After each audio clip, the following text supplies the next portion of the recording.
مجيد ربنا آتنا في الدنيا حسنة وفي الآخرة حسنة وقنا عذاب النار ربنا هب لنا من أزواجنا وذرياتنا قرة أعين واجعلنا للمتقين إماما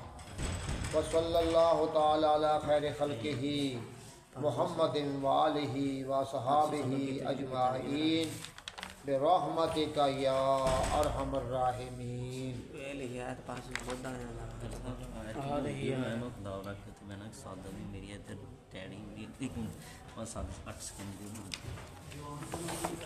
باب آیا سی کہ نہیں سی؟ حدثنا محمد بن رمح بن المہاجر اخبرنا اللیث عن عقیل عن ابن شہاب اخبرنی ابو سلمہ بن عبد الرحمن و سعید بن المسیب ان ابا ہریرہ رضی اللہ تعالی عنہ اخبرہما انہ سمع رسول اللہ صلی اللہ علیہ وسلم۔ دیکھو بھی یہ دو راوی ابو سلمہ بن عبد الرحمن اور سعید بن مسیب کہتے ہیں کہ ابو ہریرہ رضی اللہ تعالی عنہ نے انہیں خبر دی، دو تابعی ہیں استاد ایک صحابی،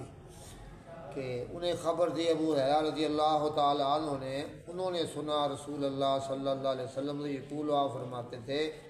ان فی الحبۃ السوداء شفاء من کل سام من کل کدھر گیا من کل داء الا الصام والصام والموت والحبۃ السوداء الشونیز۔ تو ابو ہریرہ رضی اللہ تعالیٰ عنہ نے خبر دی کہ انہوں نے سنا رسول اللہ صلی اللہ علیہ وسلم سے، آپ فرماتے تھے کہ کلونجی سیاہ دانے میں حبۃ السوداء، وہ دانے سیاہ ہوتے ہیں انہیں کلونجی کہتے ہیں، تو یہ مل جاتی ہیں پنساریوں کے پاس سے، تو کلونجی میں شفا ہے من کل داء، ہر قسم کی بیماری سے۔ کہ آپ کا فرمان، اللہ کے نبی بھی ہیں، حکیم بھی ہیں، ڈاکٹر بھی ہیں، تو آپ کی حکمت سب پر غالب ہے۔ آپ نے فرمایا ان فی الحبۃ السوداء شفاء، بے شک کلونجی میں شفا ہے ہر بیماری سے۔ ابعادہ امتہ عن ھذا الحما غایۃ البعد، اللہ کے نبی کا اپنی امت کو دور کر دینا، دور فرما، دور ہو جاؤ، دور کرنا اپنی امت کو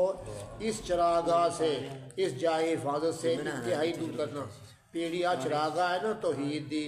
اینو خراب نہیں کرنا، اے تشبیہ ہوگی نا، جویں چراگاہ ہوندی ہے ایویں توحید ہے، تے اے تو کولو یعنی ایدی خرابی کرنا، دور رہو۔ آپ کا اپنی امت کو دور کرنا اس چراگاہ سے، اس حفاظ گاہ سے انتہائی دور کرنا۔ اچھا، تو آپ نے فرمایا ان فی الحبۃ السوداء شفاء من کل داء، اس سیاہ دانے میں، سیاہ بیج میں یعنی کلونجی میں شفا ہے ہر قسم کی بیماری سے، الا الصام، علاوہ موت کے۔ موت کی کوئی علاج ہی نہیں، کوئی شفا ہی نہیں۔ والصام والموت، صام کہتے ہیں موت کو۔ والحبۃ السوداء والشونیز، کہ سیاہ دانہ شونیز یعنی کلونجی، یہ اس کا ایک نام یہ ہو گیا، کلونجی یا شونیز کہہ لو، سیاہ دانے ہوتے ہیں۔ تو یہ حکیم لوگ بتلاتے ہیں کہ کس طرح استعمال کرنی، آج کل اس کا عام چرچا ہے۔ یہ خاص کر بعض مرضیں ایسی ہیں کہ وہاں یہ کلونجی بڑی کام آتی، انتہائی یہ گرم ہوتی ہے، حکیم بتلاتے ہیں پھر کیسے استعمال کی جائے، تو ویسے اس کو آدمی استعمال کرے یا نہیں۔ عرب لوگ جو ہے یہ کلونجی عام استعمال کرتے تھے۔ اگلی روایت وحدثنی ہے ابو طاہر وحرملۃ قال اخبرنا ابن وہب قال اخبرنی یونس عن ابن شہاب عن سعید بن المسیب عن ابی ہریرہ رضی اللہ عنہ عن النبی صلی اللہ علیہ وسلم وحدثنا ابو بکر بن ابی شیبہ وابن الناقد وزہیر بن حرب وابن ابی عمر قالوا حدثنا سفیان بن عیینہ وحدثنا عبد بن حمید، حاوی یہاں پر حدثنا عبد بن حمید اخبرنا عبد الرزاق قال اخبرنا معمر وحدثنا عبد الله بن عبد الرحمن الدارمي قال اخبرنا ابو اليمان اخبرنا شعيب كل من الزهري عن ابي سلمة عن ابي هريرة رضي الله تعالى عنه عن النبي صلى الله عليه وسلم في مثل حديث عقيل وفي حديث سفيان و یونس الحبۃ السوداء ولم یقل الشونیز، وہاں کا الحبۃ السوداء مراد ہے کلونجی، تو وہاں لفظ شونیز نہیں آیا۔ یہ نام مختلف ہیں، حبۃ السوداء سیاہ دانہ یا شونیز کہہ لو، کلونجی کہہ لو، تو اس میں شفا ہے ہر قسم کی مرض کے لیے۔ یہ کڑیاں واقعہ نہیں تھے؟ نہیں، چھٹیاں ہو گئی جی۔ اچھا جی۔ وحدثنا یعقوب بن ایوب و قتیبہ بن سعید و بن حجر قالوا حدثنا اسماعیل و ابن جعفر عن العلاء عن ابی ہریرہ رضی اللہ تعالی عنہ ان رسول اللہ صلی اللہ علیہ وسلم قال ما من داء الا فی الحبۃ السوداء منہ شفاء الا السامہ۔ آپ نے فرمایا نہیں ہے کوئی بیماری مگر کلونجی میں اس کے بارے میں شفا ہے۔ کلونجی ایسی شے ہے کہ اس کلونجی سے ہر بیماری کی شفا ہے، الا السام، سوائے موت کے۔ آگے پڑھ بھی بات مڈے پڑھ ویسان۔ قال حدثني عبد الملك بن شهاب بن ليس بن سعد قال حدثني ابي عن الدين قال حدثني وقال انا ابن شهاب بن عروه شتى صلى الله عليه وسلم انها كانت اذا مات الميت من اهلها فاجتمع لذلك النساء ثم تفرقن الا اهلها وقاستها امر بالبرماتين من تلبيه فتوبيك ثم سونيا توليس فصب بدن فصب تلبية عليه ثم قال قلنا منها فإني سمعت رسول الله عليه وسلم يقول تلبية مجمع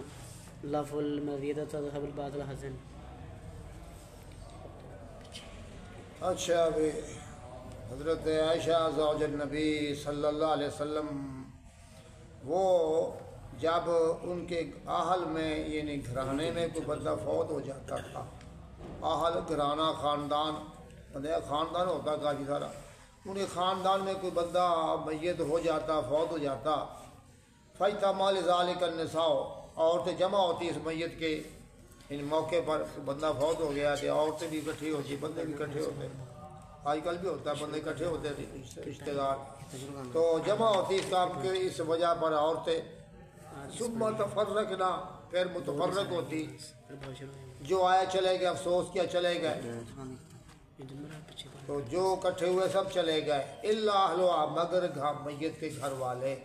انہیں گھر والے نے، رشتہ دار خصوصی، بیٹے نے، بیٹیاں نے، بہناں نے، رشتہ دار نے، وہ گھر رہتے نے کوئی دن، مگر اس کے اہل گھر میں رہتے، وہ خاصتھا، خاص اس کے خاص الخاص لوگ، تو حضرت عائشہ امرت بمربۃ من تلبینۃ، حکم فرماتی ایک تلبینہ کی ہنڈیا پکانے کا، دیگچی اور یہ ہنڈیا کہ تلبینہ بناؤ بھی۔ یہ تلبینہ کہتے ہیں کہ باریک سا آٹا ہو، تو کوئی اس میں موٹا موٹا آٹا ہو، کچھ کھجوریں ہوں، تو یہ شہد بھی ڈال کر اس کو پکاتے ہیں، یہ تلبینہ ہوتا ہے، بلکہ دودھ بھی ہوتا ہے اس میں، تلبینہ لبن سے ہے نا، تو دودھ کے اندر یہ آٹا سا کھجوریں سے ڈال کر، شہد ڈال کر، یہ تلبینہ حلوہ بن گیا یہ، تو وہ بناتی ان کے لیے، حکم کرتی ہے کہ ہنڈیا کا تلبینہ سے تلبینہ بناؤ بھی۔ تلبینہ میں آٹا، سوجی آٹا، اس طرح جو ہے کوئی دودھ ہو، شہد ہو، کچھ کھجوریں ہوں، یہ کٹھی کر کے نہ اس کو پکا لیتی، کچھ گرم کر لیتی، فتو بے خط یہ پکائی جاتی، ثم سونیا سرید، پھر سرید بنایا جاتا، یہ سرید ہوتا ہے کہ گوشت کے ٹکڑے ہوں، گوشت کے، اس میں ڈالتے کوئی شے، گھی وغیرہ ڈال کر یا جو ہوتا روغن وغیرہ اس کو پکاتے ہیں، تو پھر وہ پکاتی یعنی سرید، جس میں شوربہ ہوتا ہے، روٹیاں ہوتی ہیں، تو شوربہ بنا لیا یہ، تو پہلے تلبینہ بنایا وہ دودھ سے، شہد سے، کھجوروں سے، آٹے سے، تو پھر یہ بنا لیا سرید، یہ گوشت ہوتا ہے، اس کا شوربہ ہوتا ہے، تو شوربہ والا یہ گوشت، تو ادھر سے وہ تلبینہ، فصبت التلبینہ تو علیہا، تلبینہ اس سرید پر ڈالا جاتا، یہ تلبینہ شہد سے، دودھ سے، کھجوروں سے، آٹے سے تیار ہوا ہے، کہہ لو آج کل اپنی زبان دلیا کہہ لو، اس طرح کی سوجی کہہ لو، تو ادھر سے وہ شوربہ ہے، تو اس پہ روٹیاں بھگوئی ہوئی ہیں، تو ڈالا جاتا تلبینہ علیہ اس سرید پر۔ اب صرف گھر کے میت والے گھر کے نا، جو گھر والے اصل موجود ہیں، بیٹیاں ہیں، بیٹے ہیں، بہن بھائی رشتہ دار اکٹھے ہوئے ہیں، تو سما قال پھر فرماتی کلنا منہا کھا لو بے سے، جتنے آپ افسوس کی حالت صدمے کی حالت میں کھاؤ یہاں سے، کیونکہ صدمہ پہنچا ہوا ہے تو کھاؤ ان سے۔ فإنی سمعت رسول اللہ صلی اللہ علیہ وسلم، کیونکہ میں نے سنا ہے جناب رسول اللہ صلی اللہ علیہ وسلم سے یقولو، آپ فرماتے تھے تلبینہ تو مجمۃ لفؤاد المریض، تلبینہ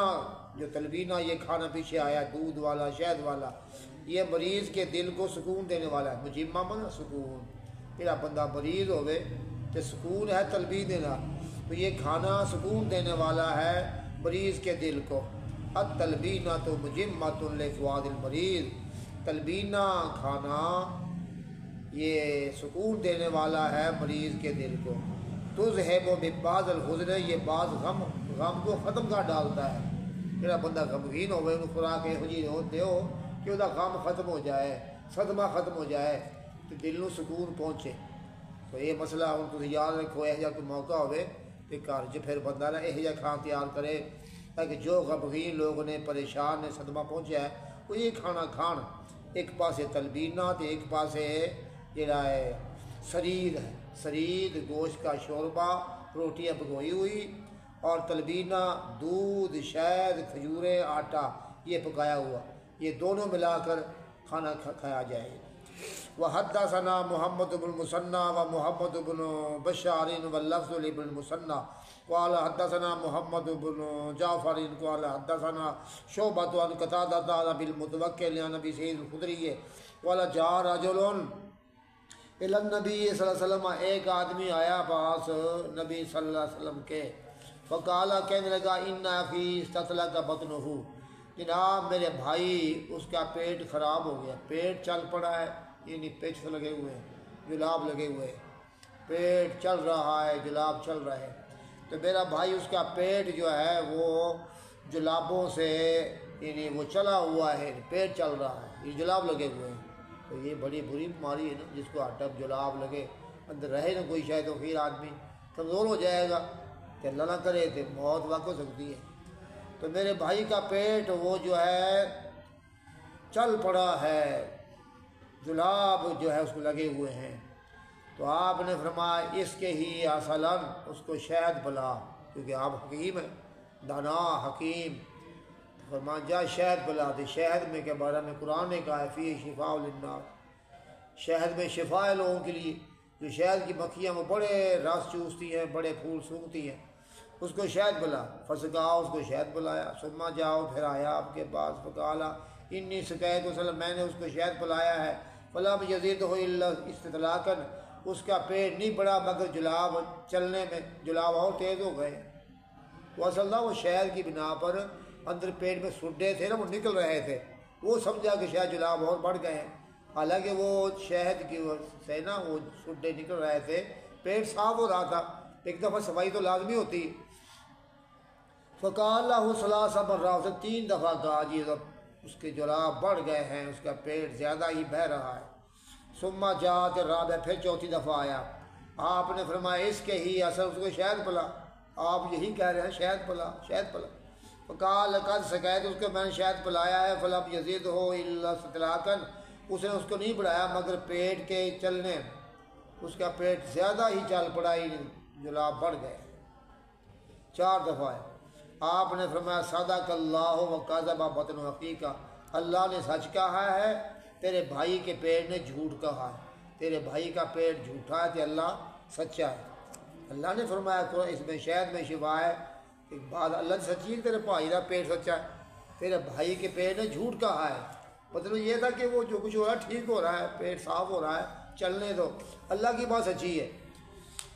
فسقا، اس نے پھر پلایا اس کو، فبارہ تندرست ہو گئے۔ تو اصل ایک بات یہ تھی کہ شہد پینے سے اندر بڑے سڈے تھے، خرابیاں تھیں، تو اس شہد نے اس کو پھر صاف کیا، جس طرح شہد پیتا رہا وہ پیٹ صاف ہوتا رہا، وہ سمجھا شاید پیٹ خراب ہو رہا ہے، نہیں پیٹ صحیح ہو رہا تھا، اخیر سب سڈے نکل گئے، کہ جلاب ختم ہو گئے، پیٹ صحیح ہو گیا۔ تو شہد میں شفا ہے۔ حدثنی ہے عمرو بن زرارہ اخبرنا عبد الوہاب یعنی بن عطاء عن سعید عن قتادہ عن ابی المتوکل الناجی عن ابی سعید الخدری ان رجلا اتى النبي صلی اللہ علیہ وسلم فقال ان اخی عرب بطنه فقال له اسقه اصلا بمعنى حدیث شعبہ. ایک آدمی آیا نبی صلی اللہ علیہ وسلم کے پاس، کہنے لگا جی میرا بھائی اس کا پیٹ خراب ہو گیا ہے، عاربہ نا اس کا پیٹ چل پڑا، وہی بات جلابوں والی کہ میرے بھائی کا پیٹ خراب ہو گیا ہے، جلاب لگ گئے، بیمار ہو گیا پیٹ اس کا. تو اس کو آپ نے فرمایا اس کے ہی اثر، اس کو شاید بلا. یہاں بھی وہی بات ہے، ایمان حدیث شعبہ تھا. بہرحال یہ دوائیاں جو ہیں نا، یہ حکیم ڈاکٹر وہ چونکہ سمجھدار ہوتے ہیں، بتلاتے ہیں کیا مقدار ہے، کس طرح استعمال کرنا ہے، ان کی تشخیص کے مطابق یہ دوائی لی جائے. وحدثنا یحییٰ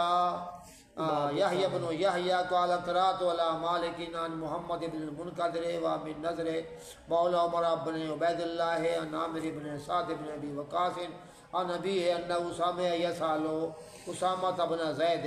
ماذا سمعت من رسول اللہ صلی اللہ علیہ وسلم فی الطاعون. یہ باب شاید آگے آ رہا ہوگا، باب الطاعون ہاں آگے باب الطاعون والطیرۃ والکہانۃ ونحوہا. یہ بیان ہے طاعون مرض کا، وطیرہ اور بدفالی بدشگونی پکڑنا، بدشگونی پکڑنا، اور والکہانہ غیب کی خبریں بتلانا، یہ ہے کہانت. تو طاعون ایک مرض ہوتی ہے جس میں بہت دنیا مر جاتی ہے، کوئی بچ بھی جاتے ہیں. یہ وبا تھی پرانے زمانے میں، بعض قوموں پر عذاب آئے تھے کہ اب یہ چھپ چھپا گئی ہے بیماری، کبھی زہر ہوتی بھی ہے. تو یہ بیماری ہے، آپ نے فرمایا آگے حدیثیں آ رہی ہیں، جہاں پر یہ طاعون بیماری پھیل جائے جو وہاں کے بندے وہ وہیں رہیں، باہر نہ جائیں، تو جو باہر کے بندے وہاں نہ آئیں. جو طیرہ ہوتا ہے یہ کہتے ہیں بدشگونی، آدمی غلط شگون پکڑے، کسی پرندے کو اڑا دے یا کوئی اور بات کر لے، یا آج یہ ہوگا، آج فلاں ہوگا، آج الو ہمارے بول رہا ہے تو کام خراب ہوگا، کوا بول رہا ہے تو یہ ہوگا. یہ بدشگونی یہ جائز نہیں ہے. تو والکہانہ یہ ہوتی ہے کہ آدمی غیب کی خبریں بتلائے اپنے اندازوں سے، ٹی وی لگا لگا کے. غیب تو اللہ جانتا ہے. تو یہ بری چیزیں ہیں. طاعون کا بیان ہوگا، طیرہ کا اور کہانت کا، ایسی کوئی اور باتیں. تو یہ حدیث ہے کہ اس سعد بن ابی عامر بن سعد بن وقاص نبی، انہوں نے سنا کہ وہ سوال کر رہے تھے اسامہ بن زید سے، یہ صحابی ہیں، کہ آپ نے نہیں چلا گیا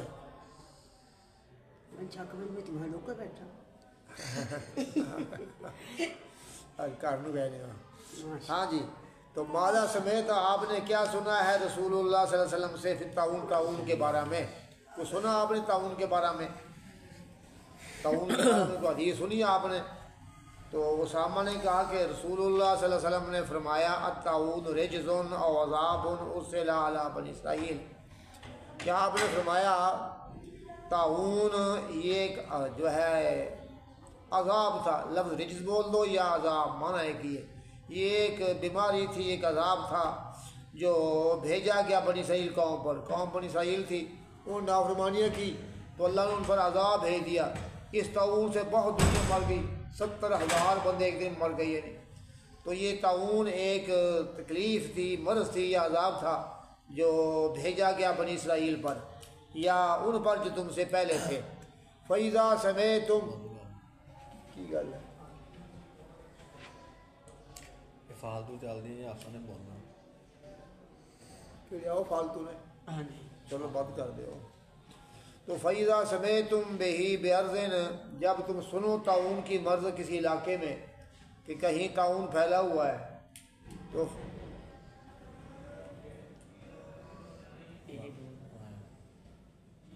تو جب سنو کسی علاقے میں فَلَا تَقْدَمُوا عَلَيْهِ، وہاں نہ جایا کرو. پتہ لگ جائے نا فلاں علاقے میں طاعون ہے، وبا پھیلی ہوئی، تو وہاں نہ جاؤ. کہیں جاؤ پھر کہو جی ہم آئے تھے یہاں پر تباہ ہو گئے، جاؤ نہ بطور احتیاط کے. آپ نے احتیاط بتلائی، نہ جاؤ وہاں پر. وَإِذَا وَقَعَ بِأَرْضٍ وَأَنْتُمْ بِهَا، جب کی زمین میں طاعون پھیل جائے اور تم وہاں موجود ہو، فَلَا تَخْرُجُوا فِرَارًا مِّنْهُ، نہ نکلو وہاں سے بھاگ کر. یہ بھی غلط بات ہے کہ بھاگو وہاں سے.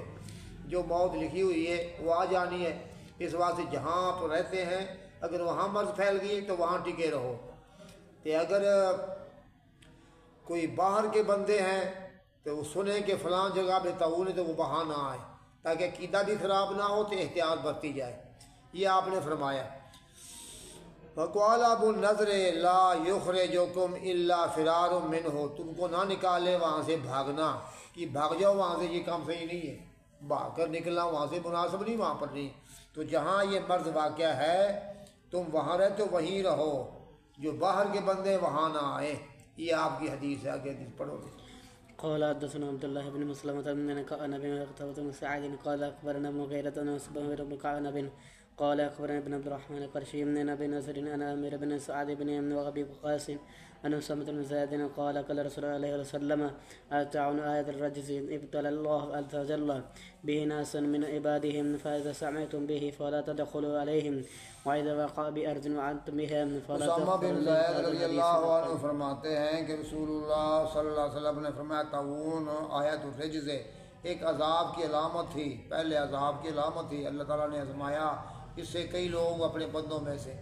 فَإِذَا سَمِعْتُم بِهِ، جب تم سنو اس تعاون کے بارے میں کسی جگہ پر آئی ہے، فَلَا تَدْخُلُوا عَلَيْهِ، تو وہاں داخل نہ ہوا کرو۔ وَإِذَا وَقَعَ بِأَرْضٍ وَأَنْتُمْ بِهَا، جب کی زمین میں تعاون پھیل جائے تو وہاں موجود ہو، فَلَا تَفِرُّوا مِنْهُ، وہاں سے بھاگو نہ۔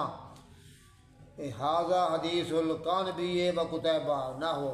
وحدثنا محمد بن عبد الله بن نمیر حدثنا ابن ابی حدثنا سفیان عن محمد بن منقدر عن عامر بن سعد عن اسامہ قال قال رسول اللہ صلی اللہ علیہ وسلم ان هذا الطاعون رجز سلط علی من کان قبلکم، یہ طاعون جو مرض ہے یہ ایک عذاب تھا، یہ مسلط کیا گیا ان پر جو تم سے پہلے تھے،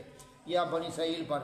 فَإِذَا كَانَ بِأَرْضٍ فَلَا تَخْرُجُوا مِنْهَا، جب یہ کسی زمین میں آ جائے تو نہ نکلو وہاں سے بھاگ کر۔ وَإِذَا كَانَ بِأَرْضٍ، جب کی زمین میں ہو اور تم بھی وہاں ہو، فَلَا تَدْخُلُوا، نہ تم باہر ہو، فَلَا تَدْخُلُوا، ہوا تم وہاں داخل نہ ہوا کرو۔ پڑھ دو۔ قال حدثنا محمد بن حاتم قال أخبرنا محمد بن بكر قال أخبرنا ابن جريج قال أخبرنا عمرو بن دينار عن عمرو بن سعد أخبرنا أن رجلا سأل عبد سعد بن أبي وقاص عن طاعون فقال أسامة بن زيد أخبرك أنه وقال رسول الله صلى الله عليه وسلم وأعظم رجل من جزار صلاه الله تعالى على طائفة من بني إسرائيل وناس وقال قبلكم وإذا سمعتم به بأرض فلا تدخلوها عليه وإذا دخلها عليكم فلا تخرجوا منها فرارا۔ اچھا بھی تو یہ ہے روایت، ایک آدمی نے سوال کیا سعد بن ابی وقاص سے تعاون کے بارے میں، اسامہ بن زید نے کہا تجھے میں خبر دے رہا ہوں اس کے بارے میں کہ رسول اللہ صلی اللہ علیہ وسلم نے فرمایا کہ وہ عذاب ہے، یہ رجز ہے، بیماری ہے، یہ لفظ قریب قریب ہی ہیں، عذاب ہے، بیماری ہے، اللہ نے بھیجی تھی ایک جماعت بنی اسرائیل پر یا کچھ لوگوں پر جو تم سے پہلے تھے۔ فَإِذَا سَمِعْتُم بِهِ بِأَرْضٍ، جب سنو کہ زمین میں یہ آئی ہے، فَلَا تَدْخُلُوا عَلَيْهِ، تم وہاں داخل نہ ہو جاؤ۔ وَإِذَا دَخَلَ عَلَيْكُمْ، کہ جب یہ تم پر بیماری داخل ہو جائے، فَلَا تَخْرُجُوا مِنْهَا فِرَارًا، نہ نکلو وہاں سے بھاگ کر، وہاں سے بھاگنا نہیں ہے، جب بیماری آ گئی تو آ جائے تو۔ قال حدثنا ابو ربيع بن سليمان بن داود وقتب بن سعد قال اخبرنا حماد بن وهب بن زيد قال حدثنا بكر بن ابي شيبه قال اخبرنا سفيان بن عيانة وقال ان ابن بن دينار بسناد ابن جرير نحو حديثه قال حدثني ابو طاهر بن احمد بن عمرو بن هرملة بن يحيى قال اخبرنا ابن وهب قال اخبرني يونس بن شهاب قال اخبرنا عمرو بن سعد عن اسامة بن زيد ان رسول الله صلى الله عليه وسلم انه قال ان هذا الوجه وسقم رجز عذاب وجہ سقم رجز عذاب به بعض الأمم قابلكم ثم بقى بعض بأرض فيذهب المرعى ويأتيهم أخرى فمن سمي بهم بأرض فلا يقدمن عليه ومن واقع بأرض وهو بها ولا يخرجنهم من فرار منه۔ اسامہ بن زید رضی اللہ عنہ رسول اللہ صلی اللہ علیہ وسلم سے آپ نے فرمایا یہ درد، یہ بیماری، مراد وہی طاعون ہے، یہ درد، یہ بیماری عذاب ہے، اس سے عذاب دی گئی بعض امتیں جو تم سے پہلے تھے، پھر یہ عذاب، یہ بیماری رہ گئی اس کے بعد زمین کے اندر، اب یہ زمین میں کہیں چھپی ہوتی ہے، فَيَذْهَبُ الْمَرَّةَ کبھی چلی جاتی ہے، وَيَأْتِي الْأُخْرَىٰ کبھی آ جاتی ہے، یعنی مرض دنیا میں ہے تعاون کی، اب بھی ہے، کبھی چھپی ہوتی ہے تو کبھی آ جاتی ہے۔ فَمَنْ سَمِعَ بِهِ بِأَرْضٍ، جو سنے اس کو کسی علاقے میں، فَلَا يَقْدَمَنَّ عَلَيْهِ، وہاں نہ جائے آدمی۔ وَمَنْ وَقَعَ بِأَرْضٍ، اور جو آدمی کسی زمین میں یہ بیماری آ جائے اور وہ آدمی وہاں پر ہو، یعنی آدمی زمین میں ہے تو وہاں وہ زمین پر بیماری آ گئی ہے، تو فلا یخرجنہ الفرار منہ، اس کو نہ نکالے بھاگنا، بندے پھر بھاگتے ہوتے نا، بھاگو بھاگو بھاگو، تو نہ اس کو نکالے مطلب وہ وہاں سے جانا نہیں ہے کہ اگر ہم بھاگ جائیں گے تو بچ جائیں گے، وہاں سے بھاگنا نہیں ہے۔ چلیے قال حدثنا بن جهدري قال ابن جبائر يعني ابن زياد قال ابن ابن زهري بن سنة يونس عن حديثه قال حدثنا ابن مسنى قال ابن ابي ابي من شعبة عن حبيب بن قال كنا بالمدينة فبلغني ان طاعون قد وقع بالكوفة وقال لي عطاء بن يسار غير ان صلى الله عليه وسلم قال اذا كنتم بارض فوقع بها ولا تخرج منها فاذا بلغكم نس بانها بارض فلا تدخلوا قال فقلت انا امن قال ان عامر بن سعد يحدث به قال فاتيتهم فقال غائبا قال فلقيت اخاه ابراهيم بن سعد فسالته فقال شهدت من سمت يحدث سعد فقال سمعت رسول الله عليه وسلم يقول ان هذا الوجه ويرجز عذاب وعذاب بقية عذاب به الناس من قبلك فإذا كان بأرض وأنتم بها فلا تخرجوا منها وإذا بالكم بأنهم بأرض فلا تدخلوها قال حبيب بن فقلت لإبراهيم أنت سمعت من سمت يحدث سعد وهو لا ينكر قال نعم۔ تو یہ حدیث ہم مدینہ میں تھے، مجھے اطلاع پہنچی کہ طاعون کوفہ میں آ گیا ہے، کوفہ علاقہ ہے تو وہاں طاعون پھیلا ہوا ہے۔ مجھے عطا بن یسار نے غیر نے کہا کہ اللہ کے رسول صلی اللہ علیہ وسلم نے فرمایا ہے اذا کنت بارض، جب کسی زمین میں علاقے میں ہو فواقع بہا، وہاں طاعون پھیل جائے، فلا تخرج منہا، اس سے نہ نکلا کر، وَإِذَا بَلَغَكَ أَنَّهُ بِأَرْضٍ، جب تجھے خبر پہنچے کہ طاعون کی زمین میں ہے، فلا تدخلنها، داخل نہ ہوا کر۔ قال قلت، میں نے کہا امن، یہ روایت آپ کس سے بیان کر رہے ہیں؟ انہوں نے کہا عامر بن سعد یحدث بھی، اس کو حدیث کو بیان کرتے ہیں، وہ کہتے ہیں فاتح تو میں آیا اس کے پاس کہ وہ کہاں ہے عامر بن سعد؟ انہوں نے کہا غائب، وہ تو موجود نہیں ہے۔ قال فلقیت اخاہ، تو میں ملا پھر اس عامر کے بھائی ابراہیم بن سعد کو، اسے پوچھا، اس نے کہا شہید تو اسامہ تھا، میں حاضر تھا با اسامہ کے یحدث سعد، وہ سعد کو یہ حدیث بیان کر رہے تھے کہ سنا میں نے رسول اللہ صلی اللہ علیہ وسلم سے، آپ فرما رہے تھے ان ھذا الوجع رجز عذاب، یہ جو درد ہے نا، بیماری، یہ ایک بیماری ہے، یہ عذاب ہے، اور بقیہ تو عذاب، یہ عذاب کا بقیہ حصہ ہے، پہلے مکمل عذاب آیا ہوا کسی قوم پر، اب اس عذاب کچھ بقایا حصہ رہ گیا ہے، یعنی بیماری کا کچھ حصہ ہے، بقیہ عذاب ہے، اس سے بھی اس سے عذاب دیا گیا کچھ لوگوں کو جو تم سے پہلے تھے۔ طاعون ایک بڑی بیماری تھی، اس کا حصہ کچھ رہ گیا ہے۔ تو فَإِذَا كَانَ بِأَرْضٍ، جب کسی زمین میں ہو آ جائے، وَأَنْتُمْ بِهَا، تم وہاں ہو، فَلَا تَخْرُجُوا مِنْهَا، تم وہاں سے نہ نکلا کرو، وَإِذَا بَلَغَكُمْ أَنَّهُ بِأَرْضٍ، کہ جب تمہیں اطلاع پہنچے کہ کسی زمین میں آیا ہوا ہے، فَلَا تَدْخُلُوهَا، تم وہاں پر داخل نہ ہوا کرو۔ قال حبیب، فقلت، حبیب کہتا ہے میں نے کہا ابراہیم کے لیے آنت، کیا تو نے سنا ہے اسامہ سے یحدث سعد کو بیان کرتے ہوئے، وَهُوَ لَا يُنْكِرُ، وہ انکار نہیں کرتے تھے، یعنی وہ بیان کر رہے ہیں تو وہ انکار نہیں کرے، قال نام، جی ہاں میں نے سنا ہے، وہ بیان کر رہے ہیں، اس کا جی ہاں جی روایت بیان کی اس طرح۔ قال حدثنا عبد الله بن معاذ قال اخبرنا بن قال اخبرنا بن سناد غير انهم لم يذكر قصة عطاء بن يسار في اول الحديث قال حدثنا ابو بكر بن شيبة قال اخبرنا وكيع عن سفيان ابي بن ابراهيم بن سعد قال سعد بن مالك وقسامة بن صابت وسامة بن زياد قال رسول الله صلى الله عليه وسلم مما انا حديث شعبة قال حدثنا عثمان بن بشيبة وسحاق بن ابراهيم كلاهما نجارين مشيمنا حبيب بن ابراهيم ان ابراهيم بن سعد بن ابي وقاص قال كان صمت بن زيد وسعد بن جالسين يتحدثان فقال قال رسول الله عليه وسلم من هذا حديث قال حدثنا وهب بن ابي قيد قال اخبرنا خالد يعني من تهمان من شيبان من حبيب بن ابي ثابت ان ابراهيم بن سعد بن مالك ابي النبي صلى الله عليه وسلم من هذا حديث قال حدثنا ابن يحيى التميمي قال قرأنا مالك بن شهاب بن عبد الحميد بن عبد الرحمن بن ٹھہر جاؤ گے، تو یہ روایت لمبی ہے۔ عبدالحمید بن عبد الرحمن بن زید بن خطاب و عبداللہ بن حارث بن نوفل و عبداللہ بن عباس کہ عمر بن خطاب رضی اللہ تعالیٰ عنہ خرج الی الشام، جناب عمر بن خطاب یہ خلیفہ تھے، نکلے طرف شام کے علاقے کی، حتیٰ اذا کانا بے سرگ، جب پہنچے سرگ مقام پر، یہ علاقہ سرگ کا ایک، تو جب پہنچے سرگ مقام پر لاقیہ ہوا اہل اجناد ہیں، اجناد، تو ان سے ملے اجناد والے،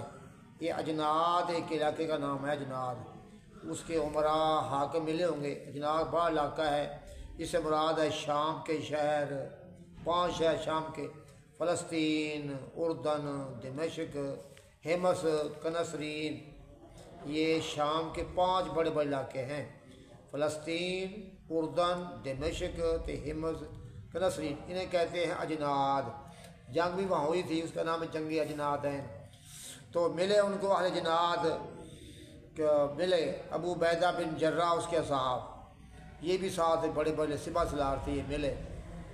فاخبر انہوں نے خبر دی ان الوبا قد وقع بشام، کہ امیر المومنین وبا شام کے علاقے میں پھیلی ہوئی ہے، علاقہ شام کا جہاں چلے ہیں نا، تو وہاں وبا طاعون پھیلی ہوئی ہے، اس طرح ہمارے کرونا آیا تھا نا، کہ بندے بہت مرتے ہیں، خطرناک مرض ہے، اس طرح کی مرض تھی وہ۔ وعلیکم السلام۔ کل برابر جی ٹھیک ہے، ٹھیک ہے، میں نے ہو گیا ٹھیک میں دس دیا کل برابر جی۔ ہاں ٹھیک ہے، ٹھیک ہے۔ اچھا، تو جب سرگ کہاں پہنچے تھے؟ پاس ہی پہنچے ہیں۔ ہاں، جب نکلے تر شام کی، تو جب پہنچے سرگ مقام پر تو ملے آپ کو اہل اجناد کے علاقے والے، ان میں ابو عبیدہ بن جراح بھی تھے، آپ کے صحابہ بھی تھے، یہ سپہ سالار فوج کے، یہ ملے امیر المومنین عمر بن خطاب کو، تو خبر دی ان الوبا قد وقع بشام، کے وبا شام میں پھیلی ہوئی ہے۔ کون سی وبا؟ طاعون کی۔ قال ابن عباس، عبداللہ بن عباس نے کہا، فقال عمر، جناب عمر نے کہا، ادعوا لی المہاجرین، میرے پاس بلائیے مہاجرین کو، میرے پاس بلائیے مہاجرین اولین کو۔ یہ پرانے مہاجر نا، مکہ مدینے آئے یا مکہ حبش گئے، وہ بلا، وہ سیانے بندے، ان کے پاس کوئی مشورہ، کوئی رائے یا حدیث ہوگی، فدعوت، ان کو میں نے بلایا، فاستشارہم، ان سے حضرت عمر نے مشورہ لیا کہ یہاں آ گئے ہیں، آگے اب کہتے ہیں کہ وبا پھیلی ہوئی ہے، اب جائیں شام میں کہ واپس مڑیں، ان سے مشورہ لیا۔ واخبرہم، انہیں خبر دی ان الوبا قد وقع بشام، کہ شام میں وبا پھیلی ہوئی، سنو، شام میں وبا پھیلی ہوئی ہے۔ فاختلفوا، انہیں اختلاف کیا، اگر دیکھو یار، انہوں نے اختلاف کیا، بعض نے کہا کہ اب نکلے ہیں جہاد پر، چلتے ہیں، یا انہوں نے بلایا ہے چلتے ہیں، تو بعض نے کہا کہ نہیں واپس مڑ جائیں، وہ سمجھے گل، تو اختلاف کیا، بعض نے کہا کہ چلتے ہیں آگے، اب آ چکے گھر سے مدینے سے، تو بعض نے چلتے ہیں واپس مدینے کو، خام خواہ وہاں بندے اپنے شہید کروانے ہیں بیماری میں، اختلاف کیا۔ بعض نے کہا قد خرجت علی امرن، آپ نکلے ہیں کہ کام کے لیے، ولا نرا، نہیں ہم سمجھتے اندر جانو کہ اسے واپس لوٹے۔ وقال بعض نے کہا نہیں، وہاں کا بقیت الناس، آپ کے ساتھ بقایا لوگ ہیں، صحابہ اصحاب رسول اللہ ہیں، ولا نرا، ہم نہیں سمجھتے ان تقدمہم علی ھذا الوباء، کہ ان کو آپ اس وبا پر پیش کر دیں، ہیں خام خواہ موت مجھ پائیے صحابہ نے۔ یہ کنہوں نے کہا؟ نہیں، یہ جو صحابہ سے لیا نا مشورہ، مہاجرین اولین نے، بعض نے یہ کہا تو بعض نے یہ کہا، بعض نے کہا چلتے ہیں آگے، نکل جو پڑے اب اللہ کے راہ میں، بعض نے نہیں واپس چلتے ہیں، ہم صحابہ کو نہیں برواتے اس جنگ میں، اس وبا میں۔ فقال، انہوں نے کہا ارتفقوا عنی، مجھ سے اٹھ جاؤ، تھی جاؤ بھائی، ان میں بندے کو بلانا، تو مجھ سے اٹھ جاؤ۔ پھر فرمایا ادعوا لی الانصار، میرے پاس انصار کو بلا کر لاؤ، انصار مدینے والے، وہ بھی سیانے بیانے بندے صحابہ، ان کو میں نے بلایا۔ فاستشارہ، ان سے مشورہ لیا جناب عمر نے۔ فسلکوا سبیل المہاجرین، انہوں نے بھی مہاجرین کا طریقہ اپنایا، انہوں نے بھی یہی رائے پیش کی تھی، بعض نے کہا چلو تو بعض نے کہا مڑ چلو۔ وقت انہوں نے اختلاف کیا، کہ اختلاف ان کے اختلاف کی طرح، قال ارتفعوا عنی، تو میں نے کہا مجھ سے چلے جاؤ، تم بھی مجھ سے، اختلاف جو ہو گیا ہے، دو پارٹیاں بن گئی ہیں، تو اختلاف ماری کیا ہوتی۔ ثم قال ادعوا لی من کان ہاؤنا من مشی یاخت قریش، بلاؤ میرے پاس جو یہاں پر قریش کے بوڑھے بندے ہیں، اب مشی یاخت شیخ، پرانے بڈھے بندے، تو 70 سال دے، 80 سال دے، 100 سال دے، پرانے سیانے بندے بلاؤ، یہ سیانے بندے پھر گل صحیح دس دے ہوتے ہیں۔ بلاؤ میرے پاس قریش کے بزرگ آدمی مہاجرین فتح، جو فتح مکہ کے ٹائم مہاجر ہوئے ہیں یا اسے پہلے ہوئے ہیں، مکہ فتح آیا سی نا تو پہلا پانا جڑے یا اس ٹائم مہاجر ہوئے ہیں، فتح آؤ تو ان کو میں نے بلایا، فلم یختلف فیہ رجلان، ان میں دو شخصوں نے بھی اختلاف نہیں کیا، ایک اور ہے وہ سیانے بندے تھے نا، جہاں دیدہ ازبودہ کار